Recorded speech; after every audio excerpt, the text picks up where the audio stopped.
എല്ലാ വിദ്യാർത്ഥികൾക്കും പുതിയൊരു വീഡിയോയിലേക്ക് സ്വാഗതം. ഈ വർഷത്തെ plus two say or improvement പരീക്ഷ എഴുതുകയും എന്നാൽ വിദ്യാർത്ഥികൾക്ക് പ്രതീക്ഷിച്ച മാർക്ക് ലഭിച്ചിട്ടില്ല, അല്ലെങ്കിൽ നിങ്ങൾക്ക് പ്രതീക്ഷിച്ച മാർക്ക് ലഭിക്കാതെ നിങ്ങൾ ആ ഒരു വിഷയം പരാജയപ്പെട്ടിട്ടുണ്ട്. അപ്പോൾ റീവാലുവേഷന് അപേക്ഷിച്ച് കഴിഞ്ഞാൽ നിങ്ങൾക്ക് ഉറപ്പായിട്ടും ഈ ഒരു മാർക്ക് അതായത് എക്സ്ട്രാ കിട്ടുമെന്ന് പ്രതീക്ഷിക്കുന്നുണ്ട്. അങ്ങനെയുള്ള വിദ്യാർത്ഥികൾക്ക് റീവാലുവേഷന് അപേക്ഷ സമർപ്പിക്കാവുന്നതാണ്. നിങ്ങൾക്ക് പ്രതീക്ഷ ഉണ്ടെങ്കിൽ റീവാലുവേഷന് അപേക്ഷിക്കാവുന്നതാണ്. റീവാലുവേഷന് അപേക്ഷ നൽകാനുള്ള ഫീസ് എന്ന് പറയുന്നത് 500 രൂപയാണ് ഒരു വിഷയത്തിന് വരിക. അതുപോലെ തന്നെ സ്ക്രൂട്ടിനി ആണെങ്കിൽ, അത് സൂക്ഷ്മ പരിശോധന ആണെങ്കിൽ ഒരു വിഷയത്തിന് 100 രൂപ വീതമാണ് ഫീസ് വരിക. അതുപോലെ തന്നെ ഫോട്ടോ കോപ്പി ആണെങ്കിൽ ഒരു വിഷയത്തിന് 300 രൂപ വെച്ചിട്ടാണ് ഫീസ് വരുന്നത്. അതുപോലെ തന്നെ ഫിസിക്സ്, കെമിസ്ട്രി, അതുപോലെ തന്നെ മാത്സ് എന്നിവ ഡബിൾ വാലുവേഷൻ നടന്നത് കൊണ്ട് തന്നെ വിദ്യാർത്ഥികൾക്ക് അത് റീവാലുവേഷനോ സ്ക്രൂട്ടിനിക്കോ അപേക്ഷിക്കാൻ പറ്റുന്നതല്ല. അവർക്ക് ആ ഒരു സബ്ജക്റ്റുകളുടെ ഫോട്ടോ കോപ്പി വേണമെങ്കിൽ അപ്ലൈ ചെയ്യാവുന്നതാണ്. ഇനി ഈ ഒരു റീവാലുവേഷനായിട്ട് അപേക്ഷ എങ്ങനെ സമർപ്പിക്കാം എന്നുള്ള കാര്യം നമുക്ക് നോക്കാം.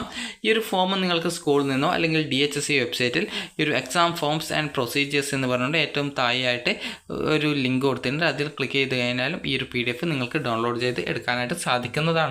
അപ്പോൾ വിദ്യാർത്ഥികൾക്ക് ഇവിടെ റീവാലുവേഷൻ്റെതാണ് ഈ ഒരു ഫോം എന്ന് പറയുന്നത്. ഇവിടെ നിങ്ങൾ നോക്കുന്ന സമയത്ത് ജസ്റ്റ് വായിച്ച് നോക്കിയാൽ തന്നെ നിങ്ങൾ സിമ്പിളായിട്ട് തന്നെ ഈ ഒരു ഫോം പൂരിപ്പിക്കാൻ സാധിക്കുന്നതാണ്. അപ്പോൾ ഈ ഒരു ഫോം എങ്ങനെ പൂരിപ്പിക്കാം എന്നുള്ളത് നമുക്ക് നോക്കാം. ആദ്യം തന്നെ നിങ്ങൾ ഫസ്റ്റ് എന്നുള്ളത് ജസ്റ്റ് ഒന്ന് തടയുക. അതിനുശേഷം ഇവിടെ നിങ്ങൾ ഇയർ എന്ന് പറഞ്ഞുകൊണ്ടിടത്ത് ഇവിടെ നിങ്ങൾ മാർച്ച് 2024 എന്ന് എഴുതുക.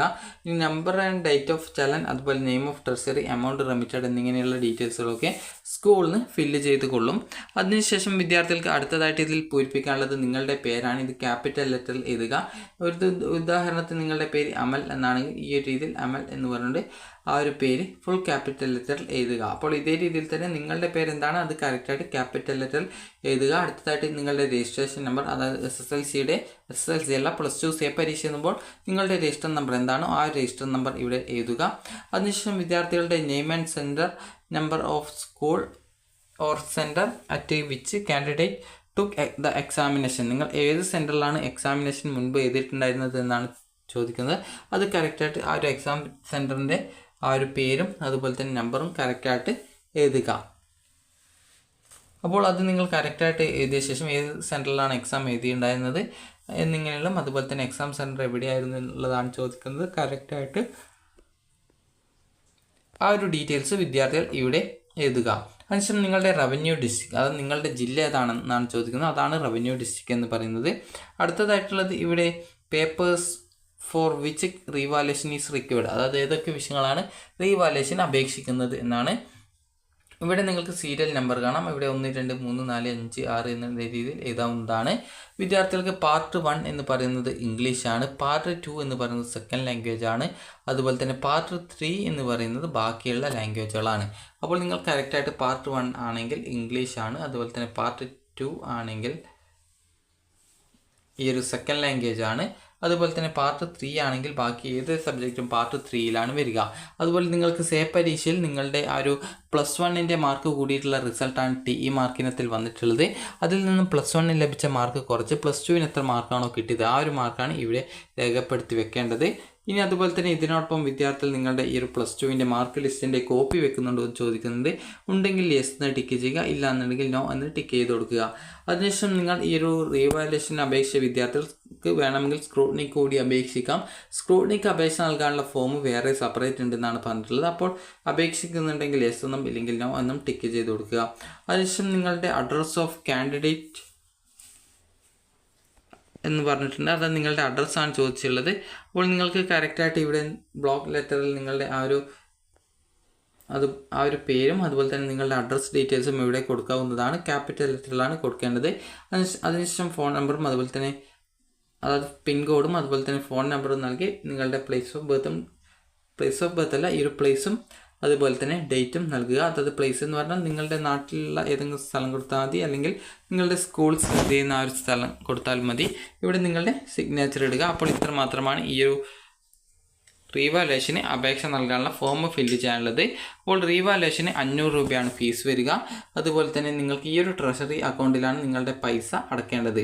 ഇനി അടുത്തതായിട്ടുള്ളത് നിങ്ങളുടെ ആ ഒരു സ്ക്രൂട്ടിനിയാണ്. സ്ക്രൂട്ടിനിയുടെയും ഇതേ രീതിയിൽ തന്നെയാണ് പൂരിപ്പിക്കേണ്ടത്. പ്രത്യേകിച്ച് ഇതിൽ വേറെ വ്യത്യാസമൊന്നുമില്ല. ആകെയുള്ള വ്യത്യാസം എന്ന് പറയുന്നത് നിങ്ങൾ റീവാലുവേഷനാണ് അപേക്ഷിക്കുന്നുണ്ടോ എന്നാണ് ചോദിക്കുന്നത്. ഉണ്ടെങ്കിൽ യെസ് എന്നും ഇല്ലെങ്കിൽ നോ എന്നും ടിക്ക് ചെയ്യുക. അതിനായിട്ട് സെപ്പറേറ്റ് ആപ്ലിക്കേഷൻ ഉണ്ട് എന്നാണ് പറഞ്ഞിട്ടുള്ളത്. ബാക്കി എല്ലാ ഡീറ്റെയിൽസും ഒരേ രീതിയിൽ തന്നെയാണ് ഇതിലും ഫില്ല് ചെയ്യേണ്ടത്. പിൻകോഡും ഫോൺ നമ്പറും അഡ്രസ്സും ഒക്കെ കറക്റ്റായിട്ട് കൊടുക്കുക. അപ്പോൾ ഈ ഒരു റീവാലുവേഷൻ 500 രൂപയും സ്ക്രൂട്ടിനിക്ക് 100 രൂപയും. അടുത്തത് ഫോട്ടോ കോപ്പിയാണ്. ഫോട്ടോ കോപ്പിക്ക് 300 രൂപയാണ് ഫീസ് വരിക. അപ്പോൾ ഈ ഒരു ഫോട്ടോ കോപ്പിയുടെ ഫോം എങ്ങനെ ഫില്ല് ചെയ്യാം എന്നുള്ള കാര്യം കൂടി നമുക്ക് നോക്കാം. അപ്പോൾ ഈ ഒരു ഫോട്ടോ കോപ്പിയുടെ ഫോം ഫില്ല് ചെയ്യുന്നത് സിമ്പിളാണ്. ഈ ഫസ്റ്റ് എന്നുള്ളതിന് തടിക, അതിനുശേഷം ഇവിടെ മാർച്ച്, അതുപോലെ 2024 കറക്റ്റായിട്ട് രേഖപ്പെടുത്തുക. ഇത് സ്കൂളിൽ നിന്ന് ഫില്ല് ചെയ്തോളും.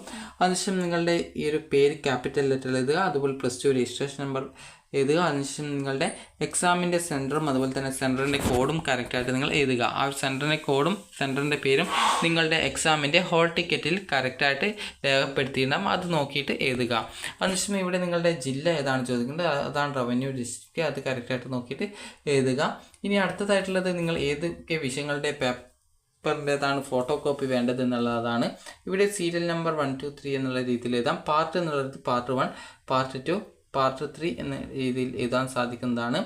അപ്പോൾ ഈ ഒരു പാർട്ട് 1 എന്ന് പറഞ്ഞാൽ അതിൽ ഇംഗ്ലീഷ് മാത്രമാണ് പെടുക. പാർട്ട് 2 എന്ന് പറഞ്ഞാൽ സെക്കൻഡ് ലാംഗ്വേജ് ആണ് വരിക. അതുപോലെ തന്നെ പാർട്ട് 3 എന്ന് പറഞ്ഞാൽ ബാക്കിയുള്ള സബ്ജക്റ്റുകളാണ് വരിക. അപ്പോൾ നിങ്ങൾക്ക് ഇവിടെ അതിന് എത്ര മാർക്കാണ് ഈ ഒരു TE മാർക്കിനത്തിൽ കിട്ടിയിട്ടുള്ളത് എന്നുള്ള കാര്യം കറക്റ്റായിട്ട് രേഖപ്പെടുത്തുക. ഇനി അടുത്തതായിട്ടുള്ളത് നിങ്ങളുടെ അഡ്രസ്സ് ഡീറ്റെയിൽസ് ആണ് ചോദിക്കുന്നത്. ഇവിടെ നിങ്ങളുടെ ആ ഒരു അഡ്രസ്സ്, നിങ്ങളുടെ പേര്, അതുപോലെ തന്നെ നിങ്ങളുടെ അഡ്രസ്സ്, ഇതൊക്കെ ക്യാപിറ്റൽ ലെറ്ററിൽ എഴുതുക. അതിനുശേഷം പിൻകോഡ്, ഫോൺ നമ്പർ എഴുതുക. ഇവിടെ നിങ്ങളുടെ സിഗ്നേച്ചർ ഇടുക. അതിനുശേഷം നിങ്ങളുടെ പ്ലേസും അതുപോലെ തന്നെ ഡേറ്റും കറക്റ്റായിട്ട് എഴുതുക. അപ്പോൾ അതിനുശേഷം നിങ്ങൾക്ക് ഈ ഒരു അപേക്ഷ നൽകാവുന്നതാണ്. ആകെയുള്ള ഫീസ് എന്ന് പറയുന്നത് 300 രൂപയാണ് ഈ ഒരു ഫോട്ടോ കോപ്പിക്ക് വരുന്ന ഫീസ്. അപ്പോൾ ഇതാണ് നിങ്ങൾ ഈ ഒരു പൈസ അടക്കേണ്ട ട്രഷറിയുടെ അക്കൗണ്ട് എന്ന് പറയുന്നത്. അപ്പോൾ വിദ്യാർത്ഥികൾക്ക് ഈ ഒരു വീഡിയോ ഉപകാരപ്രദമായിട്ടുണ്ടെന്ന് കരുതുന്നു. അപ്പോൾ എങ്ങനെയാണ് ഫോം ഫില്ല് ചെയ്യേണ്ടത് എന്നുള്ളത് മനസ്സിലായിട്ടുണ്ടാകുമെന്ന് കരുതുന്നു. അപ്പോൾ വിദ്യാർത്ഥികൾക്ക് ഈ ഒരു വീഡിയോ ഉപകാരപ്രദമായിട്ടുണ്ടെങ്കിൽ ലൈക്ക് ചെയ്യുക, ഷെയർ ചെയ്യുക. Thank you for watching.